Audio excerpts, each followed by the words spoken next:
Hello friends, welcome to our channel Gyan Gali. आज की इस वीडियो में हम देखने वाले हैं सोंद माटी जो बुक है उसका कहानी नंबर 8 मलकी बहू। मलकी बहू का जितने भी वन लाइनर क्वेश्चन बनते हैं उसका हम क्विक रिवीजन यहाँ हम करेंगे।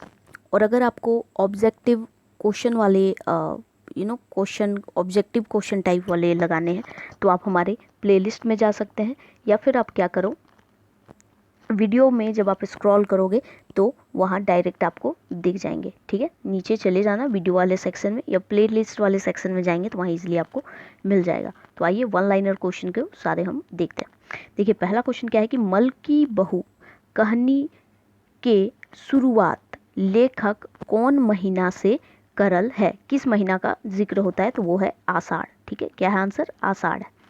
नेक्स्ट है मलकी बहू कहनी के कर लिखल लागे। तो मैंने बताया सोन माटी पुस्तक का, यानी ये डॉक्टर विनोद कुमार इसके लेखक है और ये कहानी नंबर 8 है, ये भी ध्यान रखना है।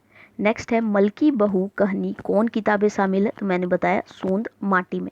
नेक्स्ट है मलकी बहू कहानिक मुख्य पात्र है। मुख्य पात्र कौन है? तो वो है मलकी है। ठीक है, मलकी एक लड़के है। ठीक है, मलकी बहू कैसन कहानी लागे। मलकी बहू कैसी कहानी है? तो ये दहेज प्रथा पर आधारित कहानी है। नेक्स्ट है मलकी यानी मलकिक पुरुष यानी मलकी का मर्द कर की नाम है। उसका मर्द का क्या नाम है? तो वो है बिशुन। नेक्स्ट है मलकी के बाप एक नाम की है। मलकी के पिता का नाम है दयाल बाबू। दयाल बाबू कहाँ नौकरी करो हल?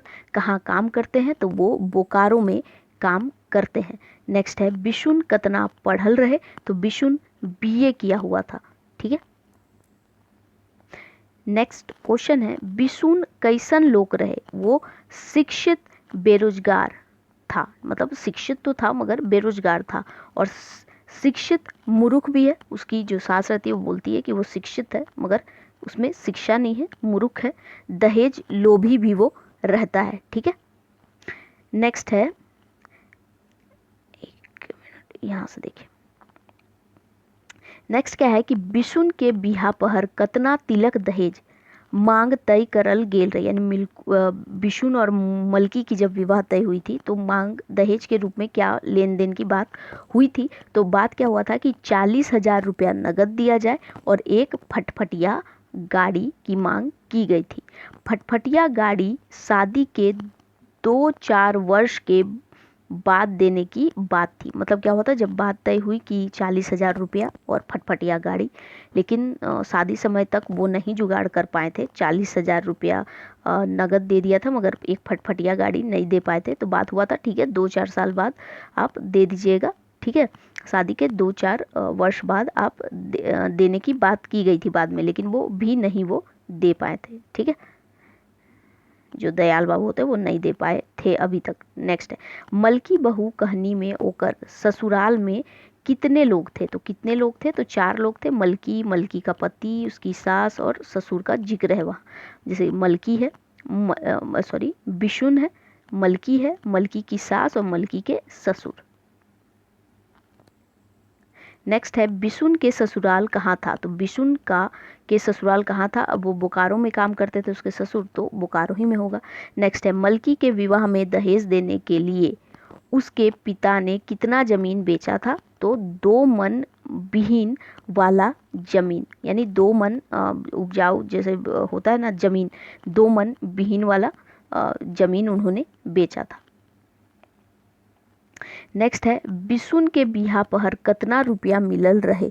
तो बिहा पहर उसको 40,000 नगद मिला था। बिशुन नौकरी नाय पावल बादे की करे लागल? तो क्या करने लगता है? तो घर गृहस्थी काम करने लगता है।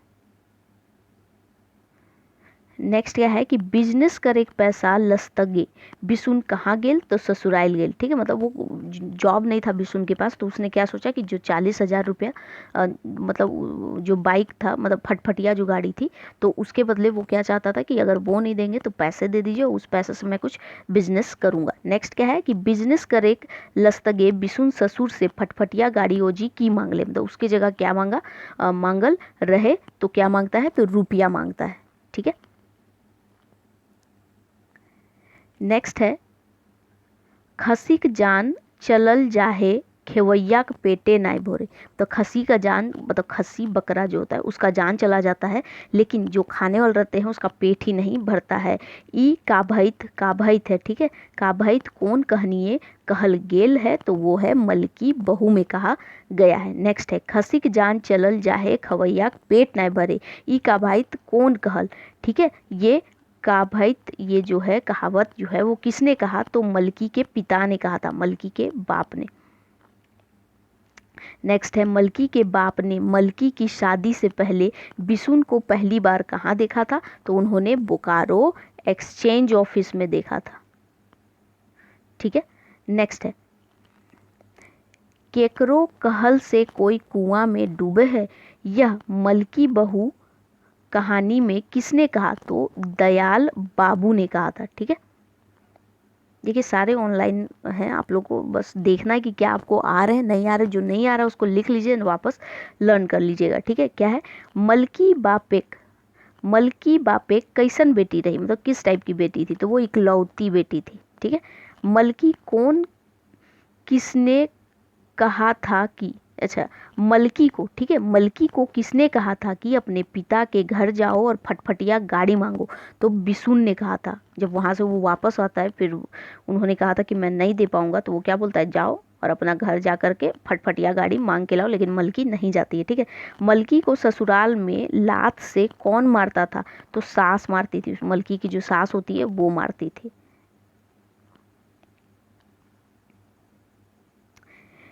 नेक्स्ट देखिए, नेक्स्ट क्या है कि मारपीट से मलकी के पेट में पल रहा कितने महीने का बच्चा नष्ट हो जाता है, तो उस समय उसके पेट में 3 महीने का बच्चा रहता है जो नष्ट हो जाता है। बिशुन की दूसरी पत्नी कहाँ से थी, तो वो रोहतास से थी। कहाँ से थी, रोहतास से, ठीक है। चलिए तो ये कहानी इतना ही है। टोटल हमने 27 क्वेश्चन डिस्कस किए। सिंपल सी एक स्टोरी, मतलब सिंपल सी नहीं बट बहुत अच्छी भी नहीं, मतलब एक दहेज प्रथा पर, ठीक है। किस पर है, तो दहेज प्रथा पर। ये सोन माटी की 8वें नंबर कहानी दहेज प्रथा पर आधारित है, जिसमें एक मलकी नाम की लड़की रहती है जिसके पिता उसकी शादी विशुन नाम के एक व्यक्ति से कराते हैं, लड़के से। तो विशुन को वो दहेज की जब बात होती है तो उसमें 40,000 रुपया नगद और एक फटफटिया गाड़ी देने का वादा करते हैं, लेकिन शादी के वक्त जब वो गाड़ी नहीं दे पाते तो वो बोलते हैं कि मैं 2-4 साल के अंदर क्या करूँगा, आपको गाड़ी दे दूँगा, ठीक है। लेकिन वो 2-4 साल के बाद भी नहीं दे पाते। वो बेटी का शादी ही जो है वो ज़मीन बेच करके, ज़मीन एक होता है उसे बेचते हैं और करते हैं। लेकिन जब बिशुन को, ठीक है, एक जॉब नहीं मिलती, कोई जॉब नहीं मिलती, तो वो सोचता है कि जो वो गाड़ी थी जो उसके ससुर ने वादा किया था कि देंगे, तो वो जाता है, उनको कहता है कि आप गाड़ी तो नहीं दे रहे, लेकिन हाँ उसके बदले में मुझे पैसे दे दीजिए, मैं कोई बिजनेस करूँगा।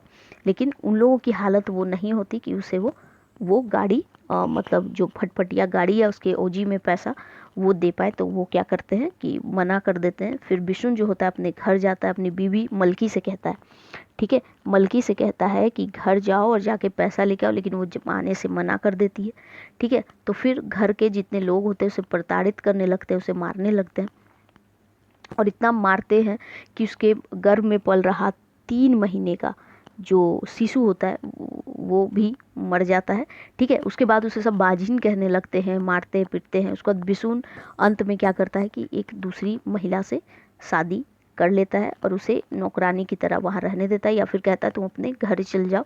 लेकिन इधर से दयाल बाबू यानी कि मलकी के पिता बोल देते हैं कि तुम मत आना, वहीं रहो, ठीक है, आओगी तो समाज के लोग क्या कहेंगे। तो इस तरह से मलकी की एक जीवन जो होता है वो बर्बाद हो जाता है और वो एक बहुत ही कष्टपूर्वक ज़िंदगी जीने को मजबूर हो जाती है, क्योंकि उसके परिवार से भी सपोर्ट उसे नहीं मिलता है। तो दहेज के कारण उसकी स्थिति कितनी भयानक हो जाती है, ठीक है। तो ये यही थी 27 क्वेश्चन हमने वन लाइनर के रूप में डिस्कस किया।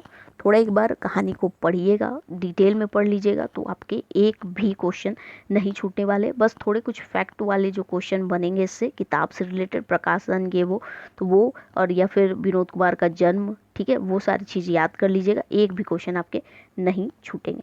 तो आई होप कि वीडियो आपको पसंद आया हो। पसंद आया है तो इसे आप लाइक करना, शेयर करना एंड चैनल पे पहली बार आए हैं तो सब्सक्राइब भी कर लीजिएगा। कमेंट में बताइएगा कि वीडियो आप लोगों को कैसा लगा है। मिलेंगे नेक्स्ट वीडियो में। Thank you for watching.